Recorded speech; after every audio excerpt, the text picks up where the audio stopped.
Hey there, today I thought I would do a quick video on how to dehydrate frozen vegetables. This is a 2 kilogram, which is about 4.5 pound bag of great value frozen vegetables.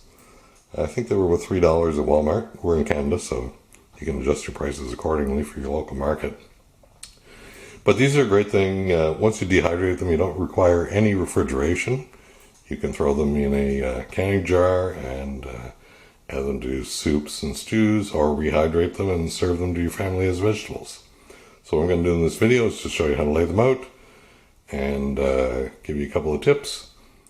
Okay, so we've got one tray. This is a very cheap dehydrator. It's a 5 tray round dehydrator. And I've just got one tray out. We're going to open up the bag, spread the veggies out, load up the dehydrator. The temperature for vegetables, according to the instructions, is 120 to 130 degrees. So, well, there I go spilling it already. We'll get that a little later on. Oh, it has little beans in here, that's great. So I always set it to the higher end of the temperature range. We don't want that plastic in there. So I've got this dehydrator set to 130 degrees.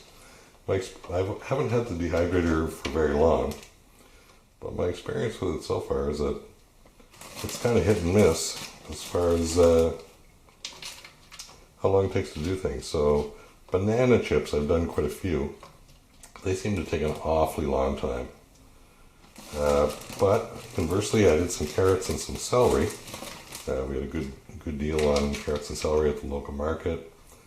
And so I think I bought 12 pounds of carrots and dehydrated them.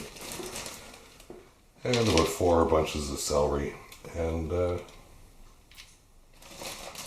yeah, it went very quickly. You'll notice I've been defrosting these for about 4 hours now. Some of it's a little bit frozen yet, but I don't really care.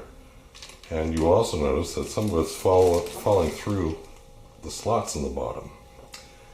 So some dehydrators have screens you can put in. This dehydrator came with a single screen for kind of small pieces so that they don't fall through.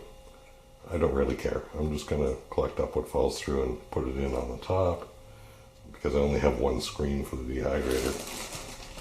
If you were kind of making a production run out of this, you might want to invest in some additional screens if you're doing small pieces like this.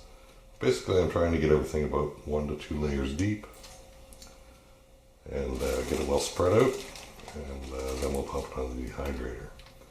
You'll also notice when we stack these together, there's 2 settings. There's, if you look here, there's these little lugs on the side, and when you put the second tray on, I'll do that right now to show you, you can have it sit a little bit higher. Here, let's see if I can get that.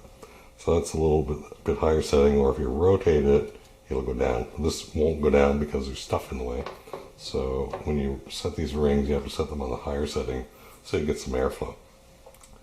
So I'm going to load up these. We've got, looks like pinto beans, peas, carrots, and green beans and corn. I'm going to load these 5 trays up, and then I'll get the dehydrator going, and I'll bring you back in a minute. So we've got the 5 trays loaded, and we didn't quite get all of the 2 kilogram bag, so I guess if this is 4.4 pounds, we get about 4 pounds in there, and a little bit left, which we'll eat tonight. So evenly distributed, sort of. Not too anal about it. You could sit there and arrange things a lot, but I don't think it's worth it.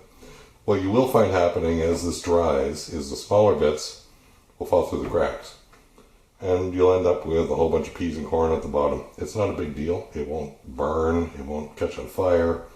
It's 130 degrees of hot air basically driving through here. So don't worry about it. Just let it run.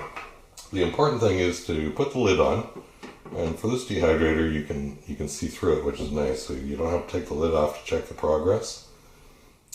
Taking the lid off, it's like if you used a slow cooker. Every time you check the pot and take the lid off, you let off a lot of heat. It's the same thing with the dehydrator. So I've got it set to 130 degrees on the temperature scale, and we'll just hit the on button. This dehydrator makes a little bit of fan noise, but basically it's pretty quiet. You can't hear it in the next room. And I probably won't even bother checking this for, well, I've got to wait 3 hours for something else I'm doing, so I'll check it at the same time. So when we check back in, I'll give you an update. So it's been about 4 hours on our vegetables, and they're not too dry, but they're the peas are starting to wrinkle up a little bit. So it's time to rotate the drying racks. So my theory is, because there are 5 drying racks, the one in the middle is the one that's average of the 5. So what we're going to do is just take the top one off, move it down to the bottom. Now the second one from the top will become the second one from the bottom. The middle one will stay in the middle. You probably heard something drying out there, and they're getting a little drier as we go down the line.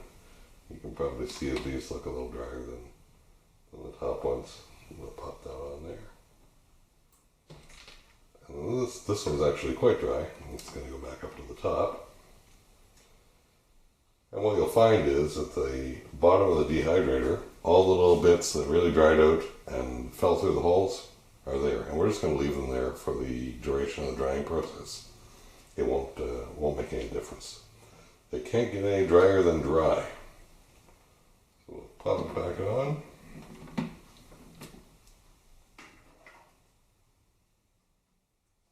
Put the cover back on and turn on the power. So our dehydrator's been running overnight, about 14 hours for these vegetables. And I don't know if you can see very well, but I'll pull one tray out. You can hear some of the smaller pieces dropping into the bottom. This tray was full, so you can see the amount that the vegetables have shrunk in size. So what I'm going to do is I'm going to pause the camera and fill a canning jar and show you the difference in the size from start to finish. So as you can see, I've loaded the, I think that's a 1 quart canning jar. It's about 3/4 full.